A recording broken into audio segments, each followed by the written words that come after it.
നിങ്ങളുടെ smart phone hack ആയിട്ടുണ്ടോ എന്ന് സംശയം ഉണ്ടെങ്കിൽ ഈ പറയുന്ന 5 കാര്യങ്ങൾ ഓൺ ആണോ എന്ന് നോക്കിയാൽ മതി. അതെന്തൊക്കെയാണെന്ന് വിശദമായിട്ട് പറഞ്ഞുതരാം. ചാനൽ സബ്സ്ക്രൈബ് ചെയ്തോളൂ. നമ്പർ 1, സെറ്റിംഗ്സിൽ പോയി ഇൻസ്റ്റാൾ അൺനോൺ ആപ്ലിക്കേഷൻ സെർച്ച് ചെയ്യുക. ഈ ലിസ്റ്റിൽ ഏതെങ്കിലും ഓൺ ആണ് എന്നുണ്ടെങ്കിൽ ഉടനെ ഓഫ് ആക്കിയോ ഇല്ലെങ്കിൽ നിങ്ങളുടെ പെർമിഷൻ ഇല്ലാണ്ട് ആപ്ലിക്കേഷനുകൾ ഇൻസ്റ്റാൾ ചെയ്യുന്നത്. രണ്ടാമത്തത്, apps that can always use data എന്ന് സെർച്ച് ചെയ്യുക. ഇതിനകത്ത് 24 മണിക്കൂർ നിങ്ങൾ അറിയാതെ ഡേറ്റ ആക്സസ് ചെയ്യാനുള്ള പെർമിഷൻ ഉള്ള ആപ്ലിക്കേഷൻസ് ഒക്കെ കാണും. അറിയാത്ത എന്തെങ്കിലും ഉണ്ടെങ്കിൽ ഓഫ് ആക്കി വെക്കുക. മൂന്നാമത്തത്, ഓൾ ഫയൽ ആക്സസ്. നിങ്ങളുടെ സ്മാർട്ട് ഫോണിലുള്ള സകലമാന ഫയലുകളുടെ ആക്സസ് ഈ ലിസ്റ്റിൽ കാണുന്ന ഓൺ ആയി കിടക്കുന്ന ആപ്ലിക്കേഷൻസിലുണ്ട്. സസ്പീഷ്യസ് ആയിട്ട് എന്തെങ്കിലും ഉണ്ടെങ്കിൽ ഓഫ് ആക്കി വെച്ചോ. നാലാമത്തത്, നോട്ടിഫിക്കേഷൻ ആക്സസ്. ഫോണിൽ വരുന്ന OTP നോട്ടിഫിക്കേഷൻസ് ചോർത്തിക്കൊണ്ടുപോകാൻ ഈ പെർമിഷൻ ഉണ്ടെങ്കിൽ പറ്റും. അറിയാത്ത ആപ്ലിക്കേഷൻ ഇതിലുണ്ടെങ്കിൽ ഓഫ് ആക്കി വെക്കുക. അഞ്ചാമത്തത്, മാനേജ് മീഡിയ. നിങ്ങളുടെ അനുവാദം കൂടാതെ നിങ്ങളുടെ സകലമാന ഫോട്ടോസും വീഡിയോസും എല്ലാം കാണാനും അത് എഡിറ്റ് ചെയ്യാനും ഡിലീറ്റ് ചെയ്യാനും പറ്റും. ഈ പെർമിഷൻ ഉണ്ടെങ്കിൽ.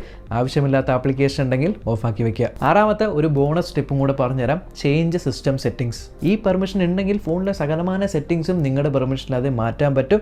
സോ ഇതിലും ഏതെങ്കിലും ആപ്ലിക്കേഷൻ ഉണ്ടെങ്കിൽ ഓഫ് ആക്കി വെച്ചേക്കാം. ഈ പറഞ്ഞിരിക്കുന്ന കാര്യങ്ങളിൽ ഒന്നും നിങ്ങളുടെ ഫോണിൽ സസ്പീഷ്യസ് ആയിട്ടുള്ള ആപ്സ് ഇല്ല എന്നുണ്ടെങ്കിൽ കൺഗ്രാറ്റുലേഷൻസ്, നിങ്ങളുടെ ഫോൺ ഹാക്ഡ് അല്ല. ഉണ്ടെങ്കിൽ ജസ്റ്റ് ഒന്ന് ഫോൺ ഫോർമാറ്റ് ചെയ്തേക്കുക. മറ്റുള്ളവർക്ക് ഈ വീഡിയോ ഷെയർ ചെയ്ത് കൊടുക്കാനും മറക്കണ്ട.